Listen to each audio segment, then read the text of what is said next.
Buonasera, parlerò direttamente in inglese così non faccio confusione essendo tedesca. Good afternoon. I am very, very happy to introduce one of the most interesting economists of today, Daniel SUSSKIND from Oxford. He is a researcher in economics and teaches at Balliol College in Oxford. And he was a Kennedy Scholar at Harvard University in Cambridge.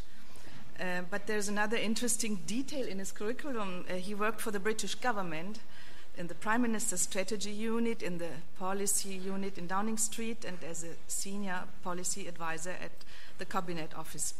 Before the Brexit decision, I suppose. Before the Brexit decision. He is the author, together with his father, of a real bestseller, this book.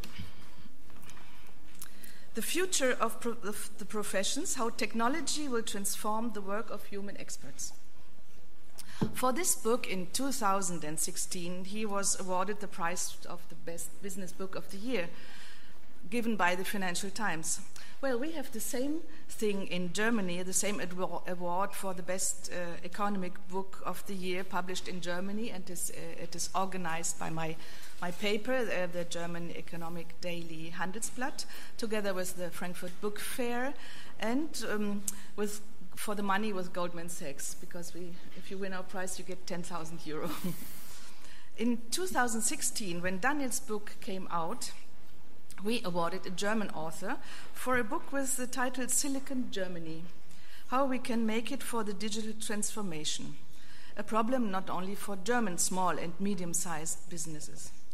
But the year before, and then last year again, we gave our award for the best book to two international authors, Eric Brynjolfsson and Andrew McAfee, both from the MIT in Boston. They got it for their book, The Second Machine Age. And last year, we awarded the global bestseller Homo Deus, A Brief History of Tomorrow by the brilliant mind Yuval Noah Harari, professor at the Broad University Jerusalem, a historian, not an economist. I am sure Daniel would have been awarded with our prize as well, if only the book had been translated into German. But there is not even an Italian version, only a Spanish one, as far as I know. And soon to be a Portuguese one as well. Okay. But no. In Italian? No Italian or German. No. We have to fill this gap. Yes. All the books I mentioned have to do with Daniel's research and with his lecture today. But there's another one to begin with that started the discussion exactly 20 years ago, which was the first in a line about the big issue of man and labor. Richard Sennett published in 1998 his book, The Character of Corrosion, The Personal Consequences of Work in the New Capitalism. The German title of the book was much better because it was Der flexible Mensch, the flexible man. And then 10 years later, among many other books, The Craftsman in 2008. He analyzed for the first time the changes in modern work life when, with the upcome of the new capitalism, patterns like security of our labor or a long life work at the same place, a posto fisso, as we say in Italy, and also experience or special skills didn't count any longer. Sennett identified a sense of losing identity and security and invented the description drift, moving from job to job, short-time engagement. Frustration and insecurity in private life as a consequence. That's what happened mostly in the United States. His book, The Craftsman, then is a praise of craftsmanship as a basic human impulse to do a job well for its own sake.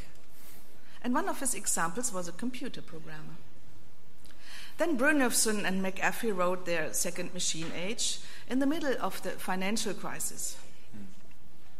They said that intelligent technology and hyper-interconnectedness would cost millions of jobs in the next years. What started in the factories would now spread over to the knowledge sector. Cognitive work is done by very clever computer systems. They are very optimistic and say in their book that they expected that the digital revolution would bring a push for productivity. We are optimistic because today we are able to generate more wealth than ever before, they write. but we have to use the digital technology. Looking at the issue of jobs, they state that the problem is not to have too little people with high skills and too many. Now, that the problem is to have too little people with high skills and too many with little skills. And they criticize that politics is slowing down progress protecting the past, not looking at the future. And then Harari, finally, parting from history, goes in another direction. He said that Homo sapiens, as we know them, will disappear in a century or so. With the help of medical research, we will live for more than 100 years and will achieve godlike powers. Well, this is a fascinating food for thought. Coming to our issue, men and labor, Harari, in an article 2017, argued that through continuing technological progress and advances in the field of artificial intelligence, and now I quote him, by 2050, a new class of people might emerge, the useless class. People who are not just unemployed, but unemployable. He put forward the case that dealing with this new social class economically, socially, and politically will be a central challenge for humanity in the coming decades. And here we are. Reality is fast. Things are going ahead, and we are not talking about science fiction. 3D printers was only yesterday. Today we talk about artificial intelligence. So after sociologists and historians, we now have economists. We are no longer talking about machines doing the work of workers, but the future of the white-collar work. Daniel, in your book you say, in an internet society we will neither need nor want lawyers, accountants, doctors, teachers, architects, consultants, the clergy, and many others to work as they did in the 20th century. So what about this occupation? What about the myth about the future of work? Your book came out in 2015. Time moves quickly. What have you discovered since then, Daniel? The floor is yours. What have I discovered since then? The floor is mine to talk. Yes, please. Okay, very good. Perhaps somebody may want to ask in questions what Yes, after we will have the time to ask questions. How my thinking has changed in the past, or what I would have wished had been in that book that was published in 2015 that wasn't. Well, it's a great pleasure to be with you this afternoon. What I want to do, and if we could bring up the opening slide, what I want to do in the next 45 minutes or so is talk to you about the future of work. The title is Technological Unemployment, but I really want to talk to you about the future of work. And in particular, I want to do 7 things with you. The first is I want to talk a little bit about the history of people talking about machines doing remarkable things and people worrying in turn that there may not be enough jobs for human beings to do. I then want to point to blue-collar work, which I think many people in the room will be comfortable with the idea that technological change might take on the sort of work that's traditionally done by blue-collar workers. And then what I want to do is I want to raise the question, as was suggested in the remarks, the introductory remarks, raise the question that white-collar work might in turn be susceptible to these sorts of technological changes as well. And that really that's the research and the ideas that we developed in this book, The Future of the Professions, and I want to share some of that with you. I then want to take a step back and say a little bit about technology, because what I'm about to talk about this afternoon is driven by technology. And then I want to say a little bit about one technology in particular, which is artificial intelligence. And it's really captured people's imaginations in the last year or two. And we have a particular way of thinking about what's happened in artificial intelligence and why it's significant for thinking about the future of work. Then I want to come back to white-collar work and again suggest, in light of those ideas that I've discussed in technology, provide some reflections on why white-collar work now might also be susceptible to these technological changes. And finally, I want to draw out a set of implications and share those with you and think through what these changes might mean for individuals, what they might mean for businesses, and finally, a set of questions that these changes raise for governments as well. So first, the history of some of these ideas. Today we talk about driverless cars, but in ancient times, Homer, the great Greek poet, he told a tale of driverless stools. He wrote of a fleet 20 strong that would scuttle to their owners on demand. Today we talk about robots, but Plato, again, in ancient times, the ancient philosopher, he wrote of Daedalus, a sculptor who was so talented that his statues had to be tied down to stop them running away. It was the first glimpse of this idea of robotic life. Now, that story, the idea of sculptures so lifelike they might run away, it might sound absurd, but that story caused so much trouble to Aristotle, who was one of Plato's greatest students, that Aristotle wondered what would happen to the world of work. And this is perhaps the first glimpse of people worrying about technological unemployment. Aristotle wondered what would happen to the world of work if every tool we had could perform its task either at our bidding or itself perceiving the need. He worried what would happen if all these machines could do their jobs without human beings having to operate them. The old Jewish sages, again, thinking about robotic life, the old Jewish sages wrote of mystical creatures called golem, fashioned out of mud and clay, which would come to life at the muttering of the right incantations from their owners. The right spell would bring them to life. And it's said one golem called Yosef is said to lie hidden in the attic of the Grand Synagogue in Prague to this day.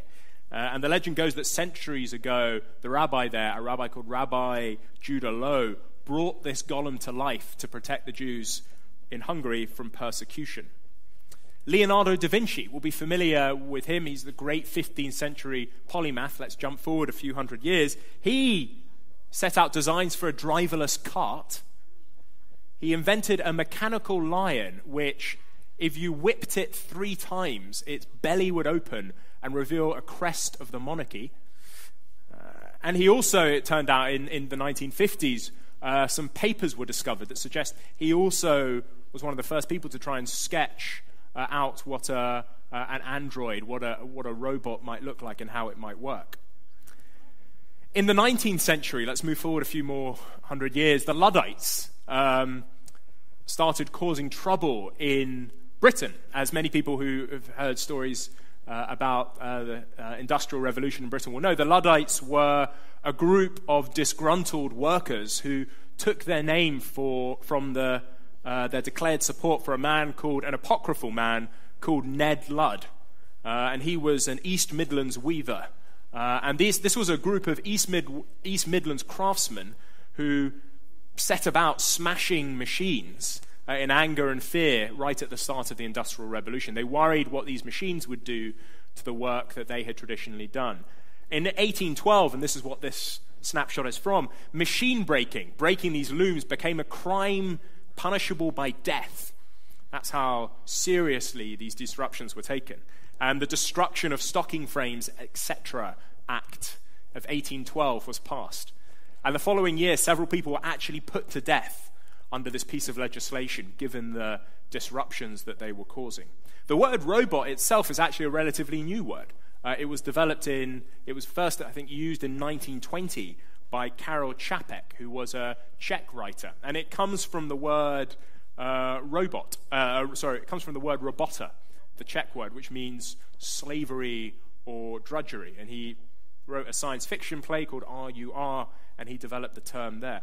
The first time the phrase technological unemployment was really used to great effect was in Keynes, John Maynard Keynes, the great British economist, in his book, or in fact an essay that he wrote in the 1930s. And he described technological unemployment as unemployment due to the discovery of means of economizing the use of labor, outrunning the pace at which we can find new uses for labor. So the destructive effects of technological change in the labor market outrunning the creative effects, the ability of technological change to create new work for human beings to do. Some great minds of the 20th century threw themselves behind these ideas. So Albert Einstein, the great physicist, He wrote of industrial techniques which were meant to serve the world's progress by liberating mankind from the slavery of labor, now threaten to overwhelm its creators. And then we have politicians. And throughout the 20th century, they said very much the same thing. So John J.F. Kennedy, President Kennedy, in the 1960s, called automation a revolution that carried with it the dark menace of industrial dislocation. Industrial dislocation was what worried him in 1960. But then Barack Obama, in 2016, in his farewell address, used exactly the same words. He described automation exactly as Kennedy had done, as the next wave of economic dislocation. So that's a flavor of the history of some of these ideas and some of people's worries about increasingly capable systems and machines. I think many people, as I said right at the start, are comfortable with the idea that technological change of the sort we just catched a glimpse of might threaten blue-collar work. And think of agriculture, for example, in the United States. In 1900, about 41% of the US workforce worked in agriculture. By the year 2000, that had fallen to 2%, producing far more agricultural goods than in the past, but requiring fewer and fewer workers to do it. And I think many people are comfortable with that idea, that technological change might affect agricultural workers. Similarly, look at manufacturing in the US from 1980. What we see, and that's what that top line is the output, the real output of manufacturing rising and rising and rising, but in exactly the same way as we just saw in agriculture, total employment falling over the same period, able to produce more and more and more with fewer and fewer people required to do it. Now, if you listen to President Trump, you might get the sense that this is a story, that this particular story about manufacturing is a story about trade, a story about China, a story about China taking away American jobs in manufacturing. But of course, that isn't really the most important part of the story here. The most important part of the story here is technology. It's a story about productivity. It's the fact that American farmers and American industrialists can now produce more and more and more with the input of fewer and fewer workers, that they have more productive machinery and equipment at their disposal. So I think, as I said, many people are comfortable with that idea, that technology might affect the work of blue-collar workers, it might affect the work of people working in agriculture, or it might affect the work of people working in industry and manufacturing. But the idea that technological change might also affect the work that white-collar workers do, I think, is a more troubling proposition. And the reason I think many people think that is because they have a particular conception of white-collar work being different in nature to blue-collar work. When we think about blue-collar work, we tend to think of it being routine, relatively straightforward, process-based, easy to explain how human beings do it, and so we tend to think easy to automate. But the difference with white-collar work is that people tend to think it requires things that require creativity, that require judgment, that require empathy from human beings. Put another way, we tend to think that white-collar work is non-routine. And because it's non-routine, traditionally we've thought it might be hard to automate. That's I think, the traditional way of thinking about technology and work. What we did in our book in 2015 was, and it's a book, The Future of the Professions, we looked at what technology was doing to white-collar workers, what it was doing to doctors and teachers, accountants and nurses and architects, consultants, even the clergy. And what we found was that even though this work often turned out to be non-routine, technological change was starting to affect that work as well. And I just want to, in our work, there's hundreds of case studies of this happening. What I want to do now is just to give you a flavor of the sort of thing that I'm talking about. So in education, more people signed up for Harvard's online courses in a single year than had attended the actual university in its entire existence up until that point. In medicine, a team of researchers at Stanford last year announced the development of a system which, if you gave it a photo of a freckle, it could tell you as accurately as leading dermatologists whether or not that freckle is cancerous. In the world of journalism, Associated Press, just a few years ago, started to use algorithms to computerize the production of their earnings reports. So using these algorithms, they now produce about 15 times as many earnings reports as when they relied upon traditional financial journalists alone. In the legal world, on eBay, every single year, 60 million disputes arise. 60 million. And they're resolved online without any traditional lawyers, using what's called an e-mediation platform. 52 million of those without any human beings involved at all. So just to put that 60 million in context, that is 40 times the number of civil claims that are filed in the entire English and Welsh justice system. It's 3 times the number of lawsuits filed in the entire US legal system. They're resolved every year on this one website without any traditional lawyers. Again, in the legal world, the bank JP Morgan announced the development of a system called COIN. It stands for Contract Intelligence. The details don't matter. It scans commercial loan agreements. What matters is that this system does, in a matter of seconds, what's thought to have required up to about 360,000 hours of traditional legal time. In the world of tax, last year, about 50 million Americans used online tax preparation software rather than a traditional tax accountant to help them do their tax return. In the world of audit, think about the traditional way in which an auditor does an audit. There's too many financial transactions to review them all. So what we do is we take a small sample of those transactions, and we've got various methods for trying to ensure that those samples are representative, that they provide us with a good window on the rest of the data. And we extrapolate, and we draw broader conclusions about the general population of data based on that narrow sample. That's the traditional approach to auditing. Only now, and Halo at PwC, PricewaterhouseCoopers, the big auditing firm, Halo at PwC is one example of a very different approach, where instead, rather than take a small snapshot of the data and extrapolate from that, instead, these companies now use algorithms and run them through the entire population of data, hunting for financial irregularities that way. Fukoku Mutual Life Insurance Company, a Japanese life insurance company, began to use a system at the start of last year to calculate insurance premium payouts. WeBuildHomes.nl in the world of architecture. It's a Dutch firm, and architects go online to this website, WeBuildHomes.nl, and out of what are essentially digital Lego blocks, they assemble buildings, and somebody looking for a home can go online, sift through the buildings, choose one that they like the look of, pay for it, and it gets delivered to them. A very different way of thinking about home construction.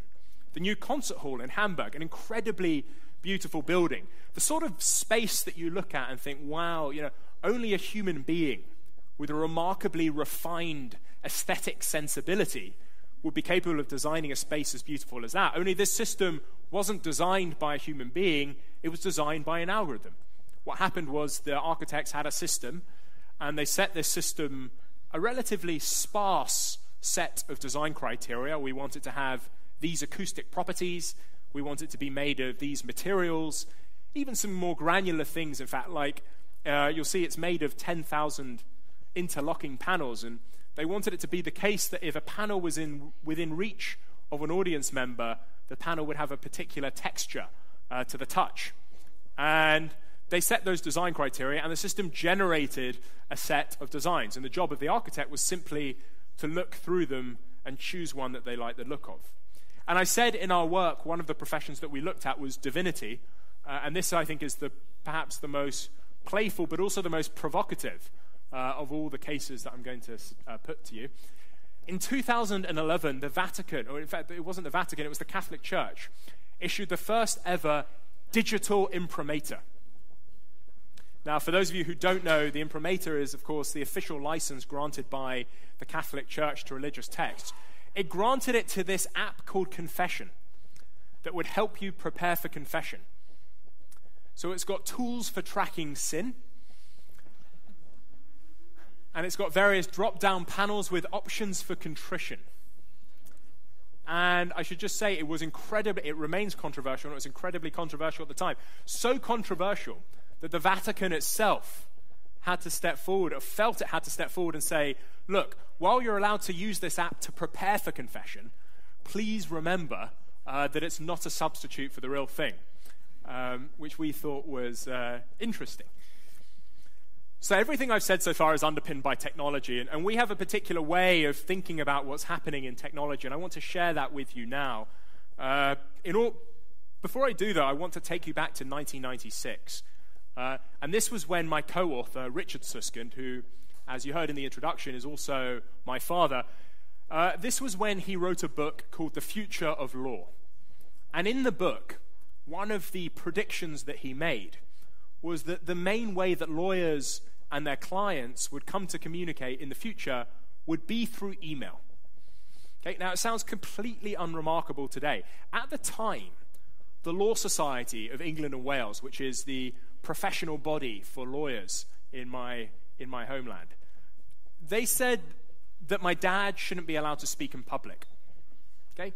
The Law Society said my dad didn't understand lawyer-client confidentiality. In fact, they said he was bringing the legal profession into disrepute by suggesting that the main way that lawyers and their clients would come to communicate in the future would be through email. So I just want you to bear that anecdote in mind. I think nothing I'm about to say about technology can seem as remarkable as email must have seemed to the Law Society back in 1996. When we think about technology, there's so much happening in technology. What we do is we look at it through 4 different windows. The first is the exponential growth in the underpinning technologies. The fact is that they're becoming more and more powerful. The second is that not only are they more powerful, but they're also increasingly capable. We can use them to perform a wider range of tasks and activities than was possible in the past. The third is that these systems and machines are increasingly pervasive. Not just that all of us have smartphones or tablets, but it's the Internet of Things. It's the idea that our devices are increasingly connected. And finally, we too, as human beings, are becoming increasingly connected, not least through all the various types of social media that we'll be familiar with. Just for this afternoon's purposes, I want to focus on those first 2, because I think those are particularly revealing. The first is the exponential growth in the underpinning technologies. The law here isn't a law of the land, but it's Moore's law. Gordon Moore, who was the co-founder of Intel in 1967, 2 years before he co-founded Intel in 1965, made the rough observation that he thought the number of transistors that we'd be able to fit on a silicon chip would double every 2 years. And that observation has roughly borne out since then. Sometimes it's been faster, sometimes it's been slower, but that doubling every 2 years, every 18 to 24 months, does a good job of explaining or a good job of capturing the dynamics in the number of transistors we've been able to fit on a silicon chip. But the consequence of that has also been that every 2 years we've also seen a doubling in processing power, in data storage capability, and in bandwidth as well. And for anyone who's mathematically orientated in the room, they'll know that this doubling and doubling and doubling gives rise to exponential growth. Doubling every 2 years gives rise to exponential growth. Or we can just think of it more simply as being just explosive growth. And to capture quite how powerful this process is, there's a great story, and some of you will be familiar with it, of the king and the princess. And the story goes something like this. There is a princess, and she's in some turmoil, and she's rescued from the turmoil by a tramp. And the tramp returns the princess to the king, and the king says to the tramp, "Thank you so much. How can I ever repay you?" And the tramp, who's a mathematically astute tramp, says, "Look, what I want you to do is I want you to set out a chessboard in the front square of your palace. And on the first square of the chessboard, I want you to put 1 grain of rice. On the second square, I want you to put 2. On the third square, I want you to put 4. On the fourth, 8, 16, 32, 64, 1, 2, 8, and so on. I just want you to go around the chessboard like that, doubling the grains of rice as you go. And all I want in return is the pile of rice that's left over when you get to the 64th square." And the king, who is not mathematically astute, thinks he's struck a great bargain. And he assembles his servants, and they start gathering rice on this giant chessboard in the front of their palace. Only very quickly they realize that this is an impossible task, because if they were to get anywhere near the 64th square of that chessboard, it would require more grains of rice than there are probably on planet Earth. And that's how powerful this doubling process is. And that's only 64 doublings. It means, if we think in terms of processing power and we just project out processing power to 2020, it means the average desktop computer in 2020 will have about the processing power of the human brain. More remarkably yet, though, if this process continues out to 2050, it means the average desktop computer will have the processing power of all of humanity combined. Now, you might think that I'm exaggerating, that this is sort of hyperbole. Just to put this in context, go back to the turn of the century, when Michael Spence, who's one of a Nobel laureate in economics, gave his Nobel Prize lecture. And in this lecture, he noted a roughly 10 billion times reduction in the cost of processing power in the first 50 years of the computer age. And that was 16 years ago, 17 years ago now. That was more than 8 doublings ago. That has only continued since then.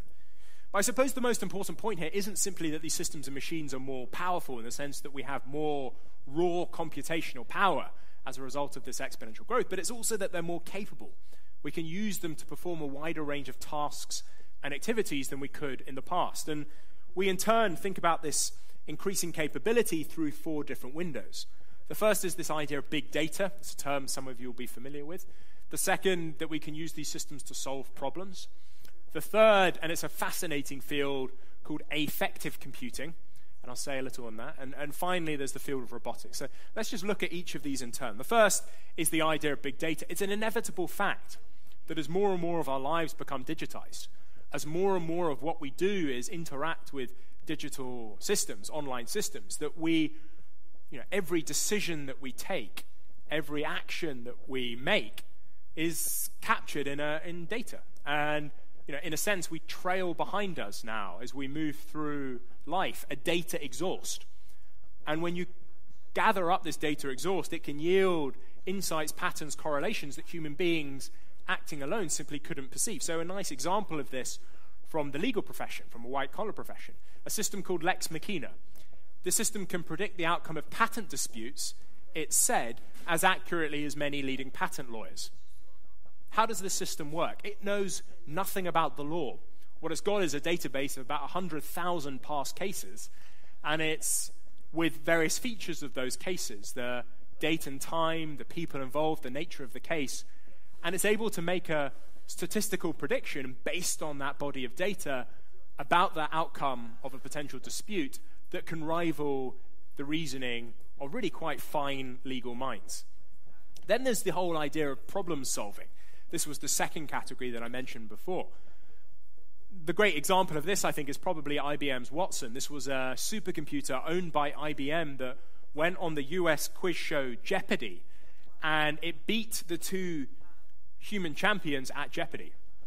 Now, lots of you will be familiar with this story. What's interesting about this story, though, is that this was a system that if you posed it a question, it could, or gave it a problem, it could provide you with an answer. And if you look at the direction that many large technology companies are going in today, whether or not it's Cortana at Microsoft, Siri at Apple, Go Google at Google, Alexa at Amazon, designing systems that solve problems in this way, where you pose a question and they provide you with an answer, it's becoming an increasingly popular line of research. There's then the field of affective computing.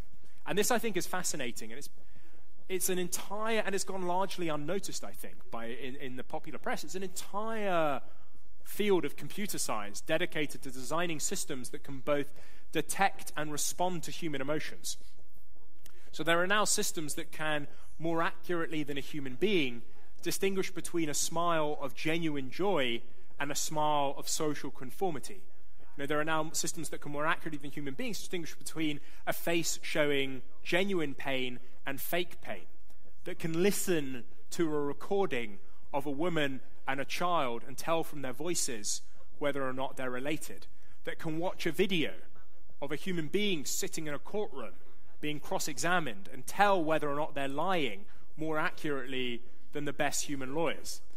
And in white-collar work, and particularly the professions that I've been interested in for the last few years, where professionals tend to think the core of what they do involves some kind of interpersonal interaction, some kind of empathetic interaction. Some of these developments raise, I think, quite interesting and quite troubling questions for white-collar workers.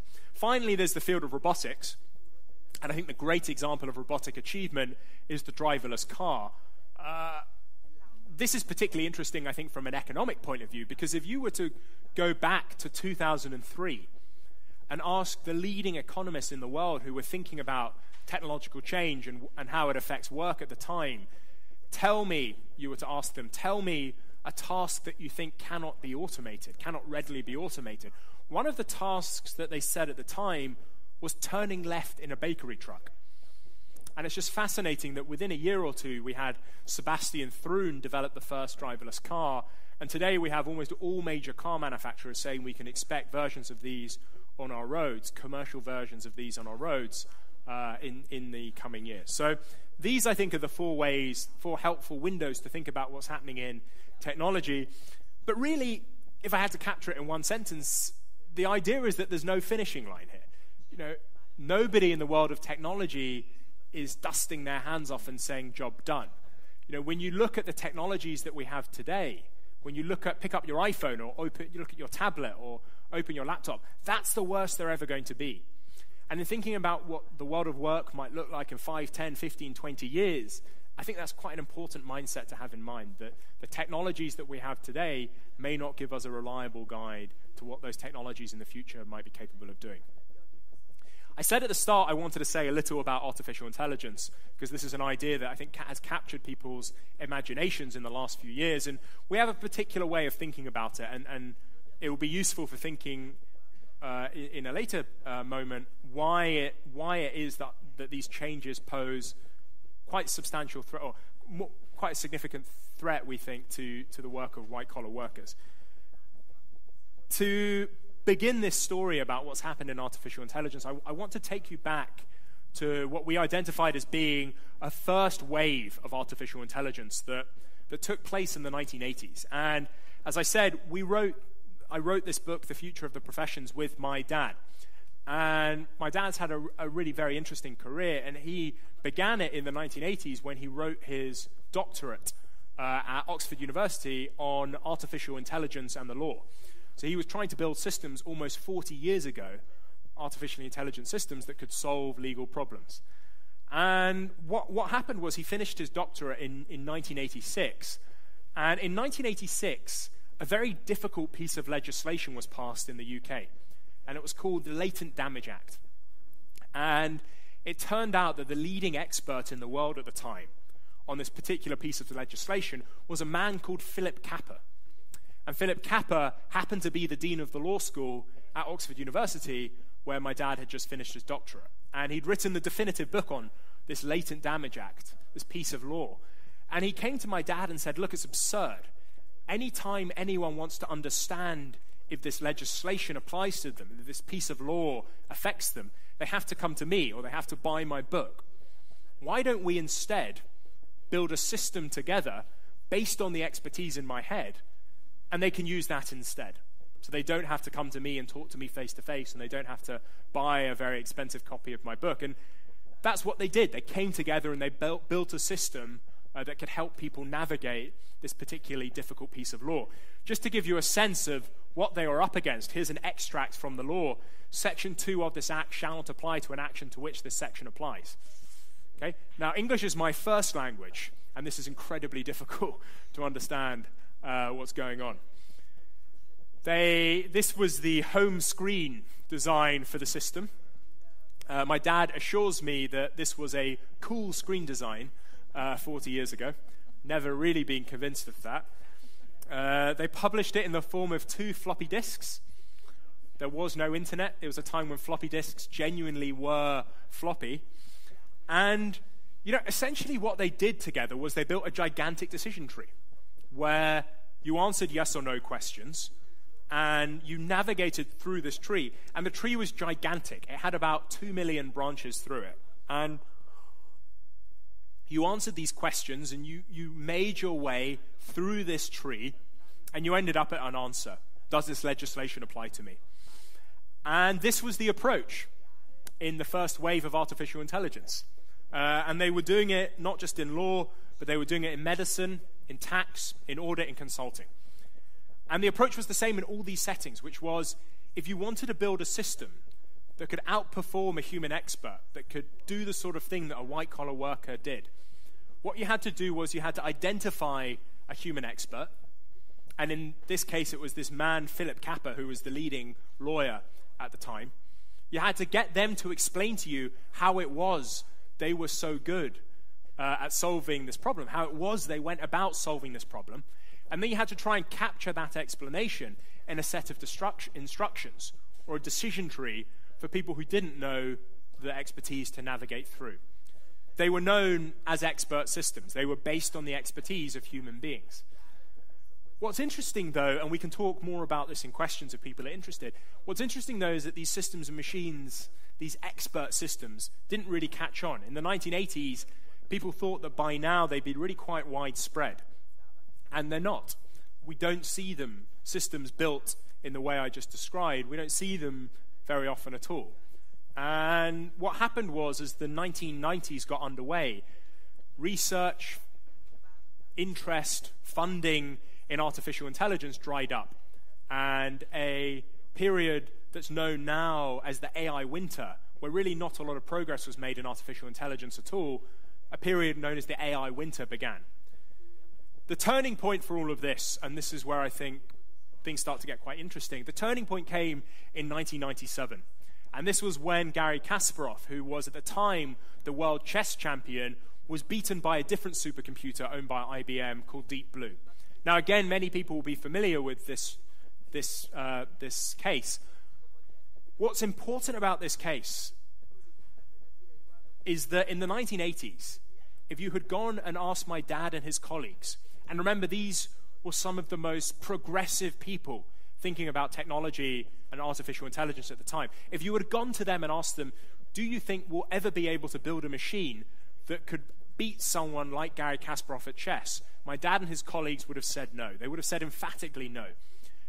And the reason why they would have said no is very important, and it's very important for thinking about the future capabilities of machines. The reason they would have said no was because at the time, when they were trying to build these systems and machines, they thought the only way to do it, as I described, was to identify a human expert, sit down with them, get them to explain to you how it was they solved a particular problem, and then try and capture that human explanation in a set of instructions for a machine to follow. But here's the problem. This was the problem they saw in the 1980s. If you sat down with someone like Garry Kasparov and said, Garry, how is it you're so good at chess? He'd struggle to explain. He wouldn't be able to tell you. He might be able to give you a few clever opening moves or a few, sneaky closing plays, but ultimately he'd struggle. He'd say things like it requires creativity or judgment or intuition or experience. And these were all things that were very hard to articulate, and so it was thought very, very hard to automate. If a human being can't explain how it is they perform a particular task, where on earth do we begin in writing a set of instructions for a machine to follow to perform that task? That was the mindset my dad and his colleagues had in the 1980s. But what, of course, they hadn't banked on was that exponential growth in processing power that we saw before. So by the time that Garry Kasparov sat down with Deep Blue, and remember this is 1997, this is almost 20 years ago, Deep Blue was able to calculate up to 330 million moves a second. Now, Garry Kasparov, at best, could juggle about 100 moves in his head on any one turn. Now, Garry Kasparov here was blown out the water by brute force processing power and lots of data storage capability. In a sense, this system was playing a different game to him. We had a correspondence when we were doing our work with Patrick Winston, who was one of the founding fathers of the whole field of artificial intelligence back in the 1950s. And he said to us, there's lots of ways of being smart that aren't smart like us. I think this is a challenge to many white-collar workers, because many white-collar workers tend to think the way to be smart is, in fact, to be smart exactly like them. And we call this, and it's probably, I think, one of the most important ideas in our work, we call this the artificial intelligence fallacy, the AI fallacy. And it's this. It's the mistaken assumption that the only way to develop systems that perform at the level of human experts or higher is to somehow replicate the thinking processes of human specialists. That's what we thought was the case in the 1980s.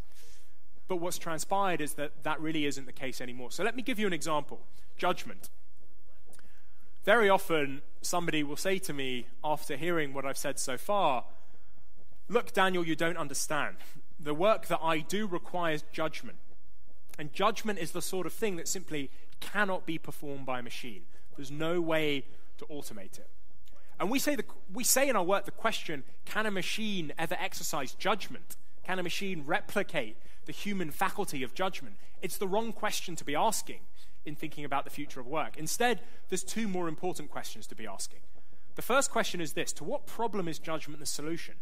Why do people go to white-collar workers, a doctor, a lawyer, an accountant, and say, give us your judgment? And the answer to that question, it seems to us, is because of uncertainty.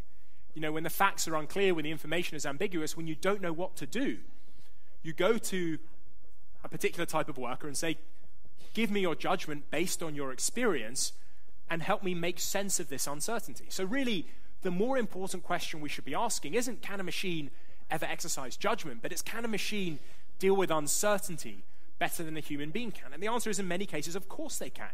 That is precisely what lots of these systems and machines are good at doing. They can handle far larger bodies of data than us and make sense of them in ways that we, acting alone, simply can't. So a nice example of this is that case that I brought up at the start from the medical profession. Again, if you were to go back to 2003 and ask the leading economists in the world at the time who were thinking about technology and the future of work, tell me a task that you think cannot readily be automated, one of the tasks that they said, alongside turning left in a bakery truck, was the task of medical diagnosis. Why did they think that in 2003? Well, they'd fallen into the same trap that my dad and his colleagues had fallen into in the 1980s. They thought the only way to perform a task like medical diagnosis was to sit down with a doctor, get them to explain to you how it was she made the diagnosis, and then try and capture that in a set of instructions for a system to follow. But this system that performed that task of diagnosing a freckle, wasn't trying to replicate the judgment of a human doctor. It knows or understands nothing about medicine at all. What it's got is a database of about 129,450 past cases, and it's running a pattern recognition algorithm through those cases, hunting for similarities between the particular photo that you've given it and the database of photos in question.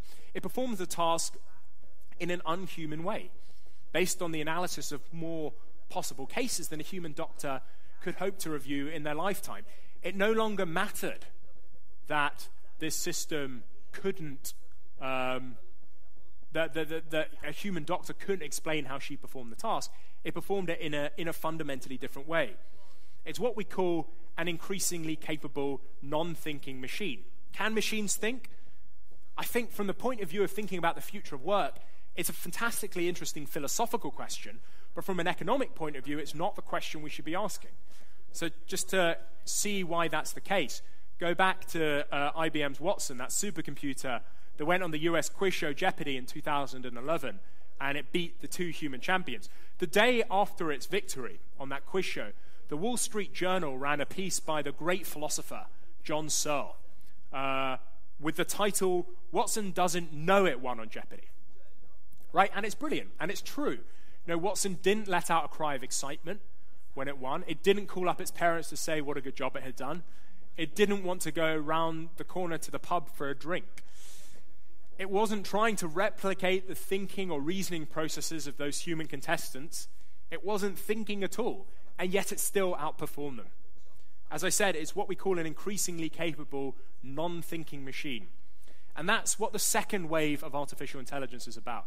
And that's what we're currently in at the moment. Systems and machines that are able to perform tasks that might require faculties like creativity or judgment or empathy when they're performed by human beings. But using lots of processing power, lots of data storage capability, and increasingly smart algorithms, it can perform those tasks in very different ways. So let's return now, in light of all of what I've said, to white-collar work. I began by saying many of us are familiar with the idea that technology might affect blue-collar work, it might affect the work of people who work in agriculture or manufacturing, but the idea that it affects white-collar workers is more uncomfortable. So in light of what I've just said, let's go back and think more concretely about white-collar work. I think one of the things that's helpful to do if we're going to try and think clearly about this is, one of the unhelpful things that we do is we tend to talk about the different jobs that people do. And I've done this already today. I've talked about lawyers and teachers and doctors and accountants and architects and so on. But actually the term jobs is unhelpful. And it's unhelpful because what it encourages us to do is to think of the work of human beings as sort of monolithic, indivisible lumps of stuff. You know, a lawyer does lawyering, a doctor does doctoring, an accountant does accounting, and so on. But of course, what we know, and all of you will be familiar with this, is that people perform a wide range of tasks and activities in their work. They don't just perform a monolithic, indivisible lump of stuff. They do lots of different tasks and activities. Why does this matter for thinking about the future of work? Well, when we wrote our book initially, The Economist did a nice review of it, and alongside it was this great cartoon of Professor Dr. Robot QC. Now, QC is the honorific that's given to distinguished lawyers in the UK. And there's a sense, I think, when we think about the future of work in that top-down way, in terms of jobs, that the only way that technological change can affect the work that human beings do is by displacing entire jobs in an instant. That Professor Dr. Robot QC or one of his relatives pushes a human being out of their job. And clearly, that isn't how technological change affects work. What it does is it changes the tasks and activities that people do in their work. So with that in mind, thinking about technology and the future of work in terms of tasks rather than in terms of jobs, the first reason I think that technological change is likely to affect white-collar work more than people currently expect is related to an idea called decomposition. We call it decomposition, which is if you take professional work, the work done by lawyers and doctors and teachers and accountants, just take white-collar work, and rather than think about it in terms of jobs, break it into all the constituent tasks and activities that make it up. I think what you'll find, and this is what research is increasingly finding at the moment, is that large components of what professionals do is actually routine.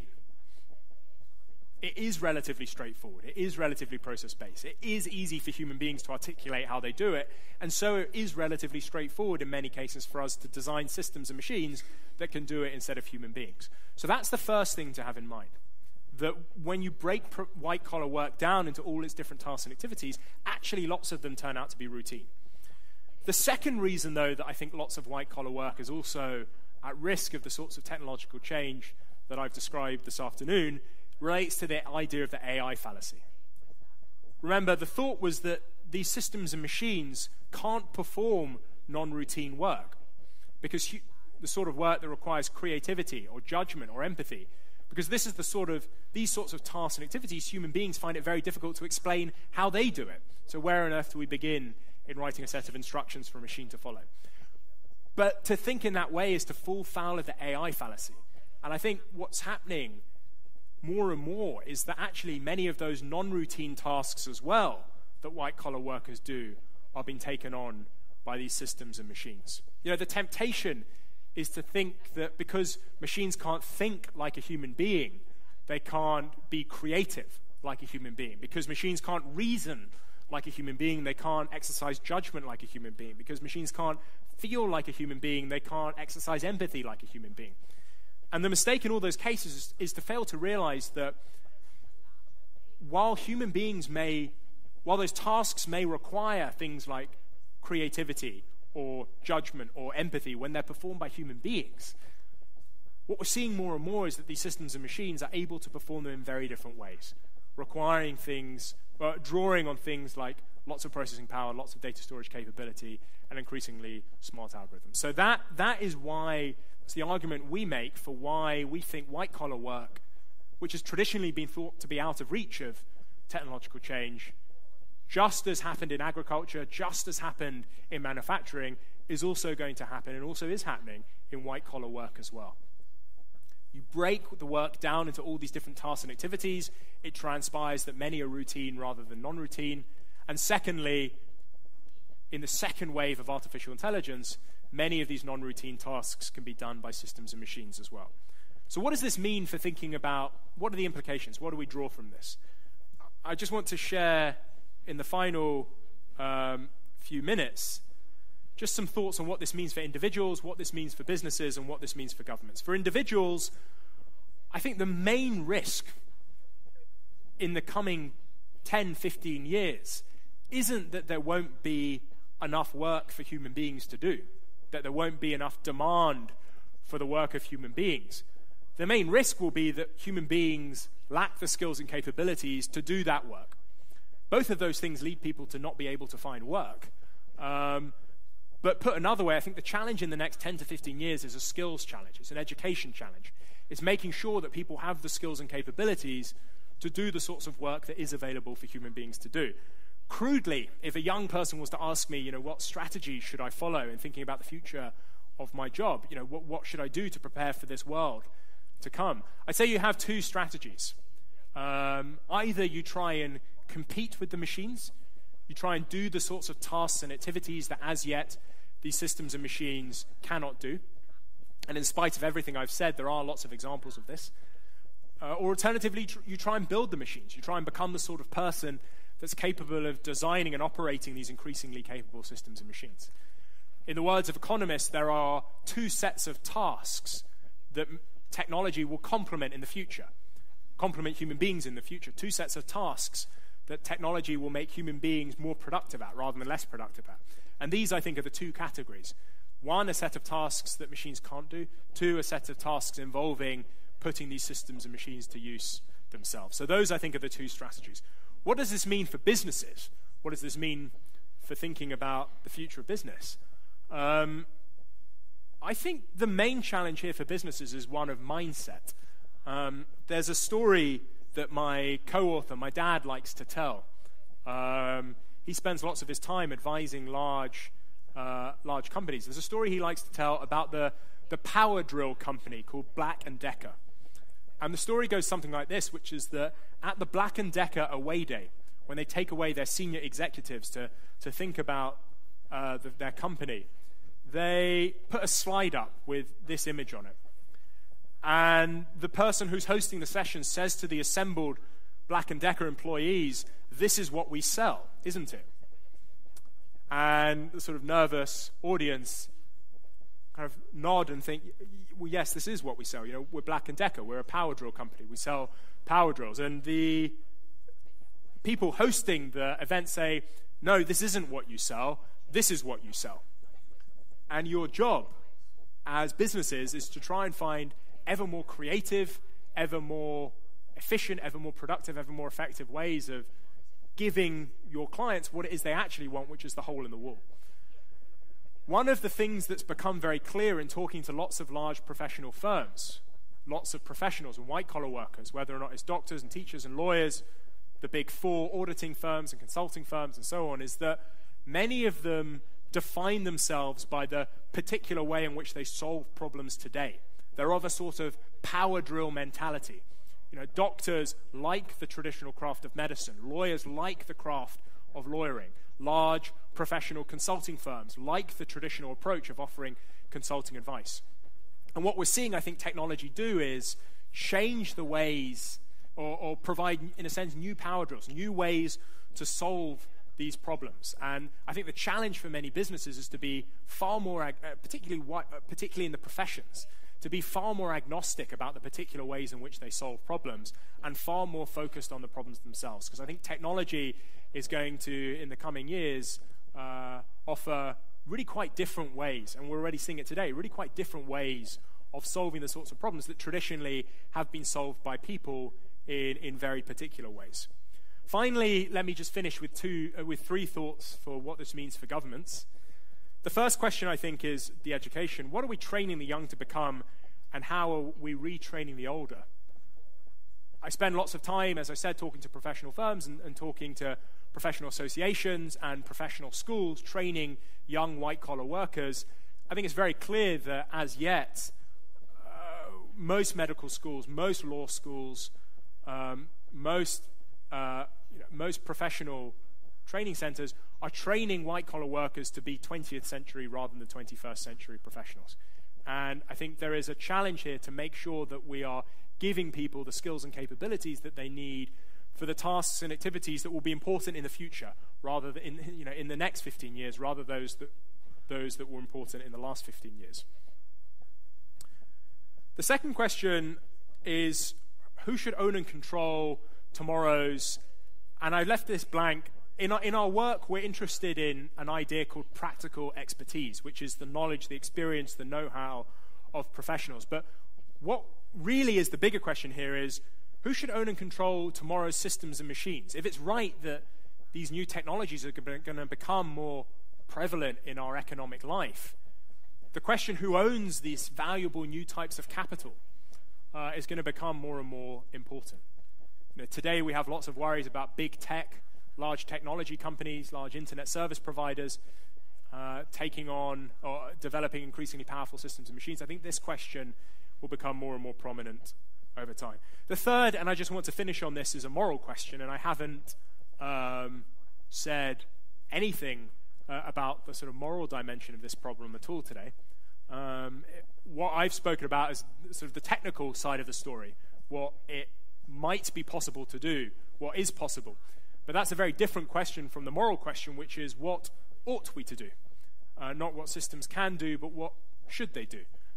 And I think this question becomes more and more pertinent when we think about white-collar work, when we think about lawyers and doctors and teachers and accountants, because the work that they do often, they are responsible for solving some of the most important problems in society, keeping us in good health, educating our children, making us aware of our financial and legal entitlements, and so on. And I think the impact that technology might have on these areas of the labor market, some of the most important problems that we have to solve collectively as a society, I think it starts to introduce quite an interesting moral dimension to the problem. So, for instance, just very briefly, in the US, we have systems that help judges make parole decisions. We might feel comfortable with that, but how would we feel about a judge using a system like that to make life sentencing decisions? There are now systems and machines, as we've seen, that can make medical diagnoses. Given that human doctors tend to make errors 10 to 20% of the time, that's quite an exciting proposition. But how would we feel about using a system in a hospital to make decisions about the finite allocation of hospital beds, turning off perhaps life support machines to make sure resources are used more efficiently and more productively? That just feels, I think, to many people, even though it may be able to make a better, more productive decision, more efficient decision than human beings, that feels, I think, to many people like a very uncomfortable proposition. And so what we actually do in our work is that we argue that we need a moral inquiry into the limits of some of these machines. And we've started to see this happen in various directions around the world to really try and mark out what the moral limits, particularly in white-collar work, to these systems and machines might be. In fact, I think there's an interesting parallel as a British person to an inquiry that was done in the 1980s by Mary Warnock, who's a great philosopher, into IVF and test tube babies. It was an emerging technology which raised lots of very difficult ethical, moral questions about not what could be done, but what should be done in terms of the creation of life and the destruction of life. And her inquiry raised, I think, most of the important questions and helped establish a sort of moral consensus for thinking about what the limits to that technology might be. So I will finish there. Thank you very much for your attention on this warm afternoon. And I look forward to hearing your reflections and taking some questions in the time we've got left. Thank you very much.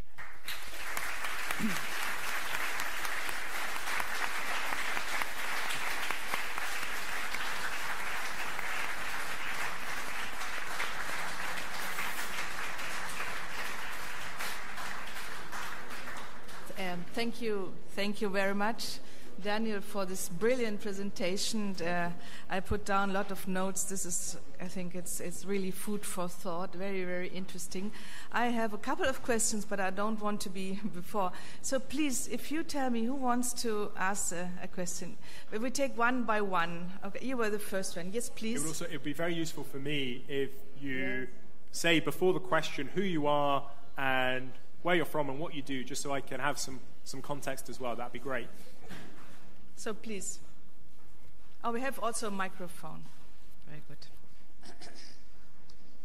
I work here in Trento. As you may know, there are many people working on AI in Trento, so I'm part of this community here. And you insisted a lot on the so-called AI fallacy. So machine systems, AI systems can do useful things for us, even if they may not think the way we do. That's fine. But especially when it comes to the white collars, exploiting this system requires to control them, and especially it requires them to be accountable, and being accountable forces these AI systems to, in a sense, communicate with people in the way people do. So even if we can be happy assuming that AI systems do not necessarily have to think, but especially when it comes to decisions and so on, they have to be accountable. And being accountable means talking our language and explaining stuff and so on. And here is where where we are now. These systems are not accountable. I don't know what. So it's a really interesting observation. What's interesting, just to put some historical. So I'd want to introduce another word, which is, alongside accountable, which is transparent. And it strikes me that what's important is that these systems are transparent, that people know how a particular outcome has been reached or how a particular decision has been made. What's interesting is in the first wave of artificial intelligence, when those systems and machines were based on human reasoning, they were very transparent. It was very easy to understand why a particular medical diagnosis had been made, why a particular, it was very easy to understand. If I look at that system that my dad built with the dean of the law school in Oxford, it was very easy to understand why the system had reached a decision about whether or not that law applied to you, because it was based on human reasoning, and you could very easily follow the reasoning of the system. What is challenging, I think, about some of these new systems is that they are opaque, or at least more opaque. That the reasoning, because they are non-thinking machines, the reasoning that they follow doesn't necessarily make sense at all. And so I think it's very clear that an engineering challenge for the AI research community in the next 10, 20, or now and over the next decade or two is designing systems that can both achieve an impressive outcome, but also explain themselves in ways that human beings can understand. That that they have to develop ways of researchers have to attach systems to these systems that help make them more transparent. I think it's transparency that matters, not accountability. I think it's transparency that matters in order to get accountability. There's then a question, another interesting question about accountability, which is, even if these systems are transparent, who is to blame? Who's accountable if they go wrong? And one of the stories I really like is of the early days of the Google driverless car, when the car was pulled over somewhere on the west coast of America for speeding. And the question was, who does the parking ticket go to? Does it go to the person who designed the system? Does it go to the person sitting behind the wheel? The answer to that question about where the accountability lies from a legal point of view will be established, at least in the UK, where we have the common law. It will be established by precedent. It will, over time, will gradually, as a community, as a society, learn a set of laws, customs for thinking about how accountability ought to be attached to these systems and machines. Let me just one final thought about accountability, which is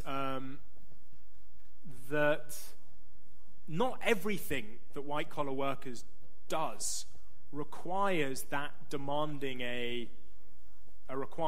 not everything that white-collar workers do, not every task and activity requires such a demanding, doesn't demand necessarily that it's accountable. I can think of lots of things that doctors do that I'm not really interested in necessarily holding them account for. I want to hold them account for the diagnosis that they make, but in terms of managing their paperwork, reviewing the medical literature, there are lots of tasks and activities which don't have that white-collar workers do that perhaps don't have as demanding a requirement of accountability attached to them. So I think in short, it's an interesting engineering challenge for lots of researchers now, making these systems transparent. I think accountability is going to be established by legal precedent, at least where I'm from. And I think it's true of some parts of white-collar work, but not necessarily all white-collar work. Thank you. Then you had a question? Yes, please. We have a microphone over here. No, I'm sorry. The second row. Then after, I didn't see you.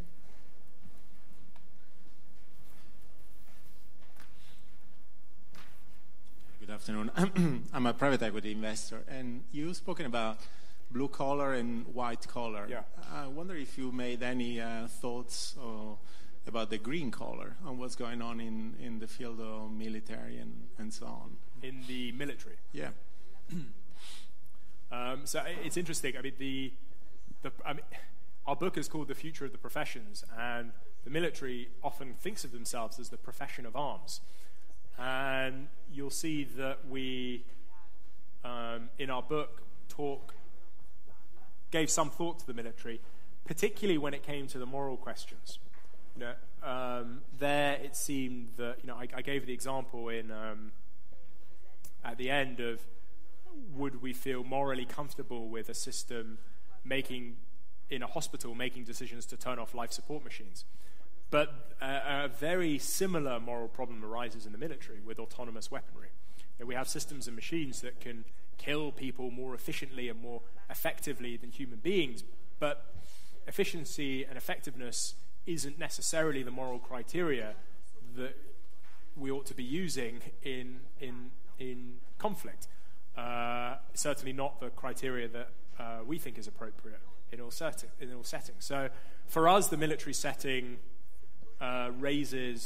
is where what we use to test some of our concerns about the moral boundaries of these systems and machines. But I think there's no sense in which, once you break the work of what soldiers do into its constituent tasks and activities, that those tasks and activities are somehow immune from change. I don't think that's right at all. So I think a lot of these changes affect them as well. Thank you. In the last row, yes. I'm a junior economist, but I do have a passion for moral philosophy as well. Yes. So you described AI devices as increasingly capable, non-thinking machines that approach problem solving not through critical reasoning, but they sort of mimic the experience that humans have through their processing power and capability of storing information. Yesterday, somebody at another talk referred of an experiment done somewhere in America in a university. Basically, what they did, they wanted to predict potential offenders through deep learning, and they gave to these AI devices images from a database of New York Police Department. And the result was that the algorithm predicted that the probability of being an offender was larger among blacks. So I was thinking, this clearly is an example of, by omitting critical reasoning, mirroring humans' prejudices. How can we sort of limit this problem? Yeah, so I reached the opposite conclusion from that study, in the sense that the way these systems the way that system likely worked, which is that it would have reviewed data provided by the behavior of human beings. It would have reviewed data created by the sentencing decisions of human beings. A large part of the racist bias that system will have learned is a direct reflection of the racist bias that human beings put into the data through their actions and decisions. Human beings with critical reasoning. So in a sense, I look at that, and that for me, and many of the systems do this for me, they kind of hold a mirror up to ourselves. This is a system which learned how to behave from the behavior of human beings. And, you know, to an extent, that's a sort of damning reflection back on human beings, because the data was a reflection of human. I don't know the particular the particular system that you're looking at, so I can't talk authoritatively about it, but there's a whole field of algorithmic bias and which is emerging, looking at precisely the sorts of problems that you describe. And in many cases, what troubles me is that these systems are revealing and capturing and uncovering biases that human beings didn't know necessarily that they had, and that makes me feel uncomfortable about how human beings are using their critical reasoning. A great example of this, is the Microsoft's bot called Tay that they had on Twitter. I don't know if people have seen this bot, but it was a system that they designed to interact with human beings on Twitter. And how did it learn how to interact with human beings? Well, it learned from what other people were saying on Twitter. And within a matter of hours, it had become horrendously offensive and racist and kind of espousing fascist views, and it was really unpleasant. And again, that for me, the system wasn't thinking, it wasn't reasoning, it had just picked up from the thinking and reasoning of human beings some quite distasteful behavior. So I think we need to be careful when we see these examples of biases appearing in these systems, that we recognize and we're clear about where those biases have come from, what they've emerged from. Then there's the question of how we get rid of them, how we strip them away, and that's what this field of algorithmic biases is trying to do. But first we have to be clear about the origin. Are there some other questions? So now it's up to me.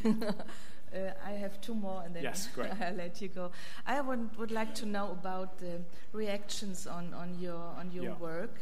It seems to me that not all categories were that happy about what you found out, just in kind of an old-fashioned way of thinking that maybe their labor, their job was no longer needed.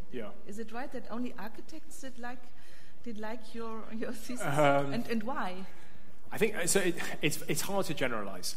Different professions reacted in different ways, and in different ways in different countries.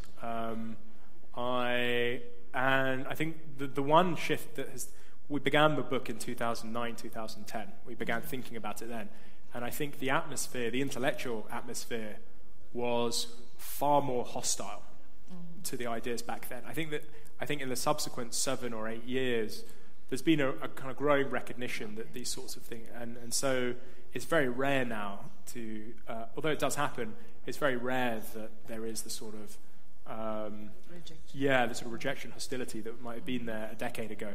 I will say, though, that the most hostile audiences that we talk to are often audiences of young professionals, young doctors in training, lawyers in training, teachers in training, who hear this, and they're furious. And they're furious because they spent a lot of time, and I don't know exactly what the system looks like in Italy, but in Britain, if you want to train to be a doctor or an architect, it is a very expensive process, and they embark on this training. And then they hear me and these ideas, and they're furious. And they're furious because nobody told them that they were training to do the sorts of things that were valuable and important 15 years ago, but perhaps not in 15, 20 years when they want to be at the peak of their career. So I think they will all tell their children to go to Silicon Valley. That is the question, what should a young professional do? I still think that in the professions, gaining some domain expertise, if you're interested in legal technology or medical technology or financial technology, spending some time in the profession, the traditional profession, learning the nature of the problems, learning the kind of domain-specific expertise is still useful. So I wouldn't discourage it necessarily as a route, but what I would say is just be open-minded as you move through it, that there may be moments where you could move off in non-traditional directions. Okay, so my last... I wanted to know from the beginning, you said in your lecture there's no finishing line, so what's coming next? Are you writing on a new book, and where is all this going to? So I've submitted a new book 2 weeks ago, and it's on a similar set of themes, looking at how technology is affecting not only work, but also I'm interested in, and it's something we haven't spoken about at all today, but looking at how technology affects inequality, and also about how it affects the kind of distribution of economic power in society as well. I think lots of, not just economic power actually, but also political power. I think lots of people's worries today about big tech, worries about Facebook and Google, and those aren't worries always about economic power that they... And even security. Right. They're worries, they're kind of moral worries, political worries. So the book that it's looking about really, how we'll live together in a society where economic life, social life, political life looks really quite different from how it does today. Okay, so please come back next year. I'd be delighted to. And we'd like to read this book in Italian, I suppose. Thank you very much, Daniel SUSSKIND. Thank you. Thank you. Grazie a voi e buon proseguimento.